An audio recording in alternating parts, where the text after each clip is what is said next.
갑작스레 찾아온 완연한 가을 날씨. 낮에는 활동하기 좋지만 아침, 저녁은 춥게 느껴질 정도로 공기가 차갑습니다.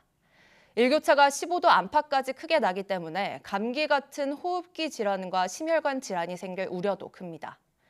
예방하려면 어떻게 해야 할지 정혜윤 기자가 전해드립니다.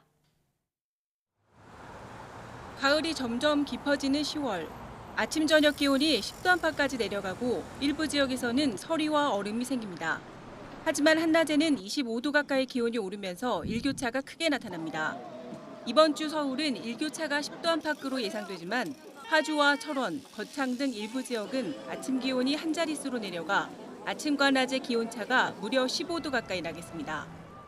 우리나라 상공으로 북쪽에서 이동해온 비교적 차고 건조한 공기가 위치하고 있습니다.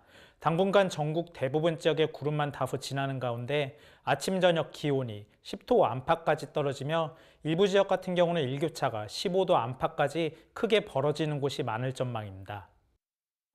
이렇다 보니 독감과 감기 등 호흡기 질환이나 심혈관 질환에 걸릴 위험도 커집니다.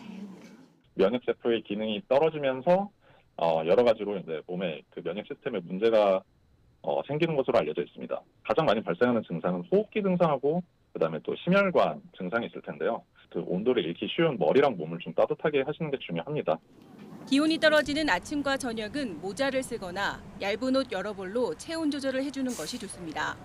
샤워나 목욕을 할 때는 너무 뜨거운 물보다 40도 이하의 물을 이용하고 밖으로 나오기 전에는 미지근한 물로 체온을 내리고 나오는 게 중요합니다. 특히 호흡기 질환이 늘어날 때는 기관지가 마르지 않도록 미지근한 물을 조금씩 자주 마셔야 합니다. 또 규칙적인 식습관과 함께 비타민, 과일을 충분히 먹으면 도움이 됩니다.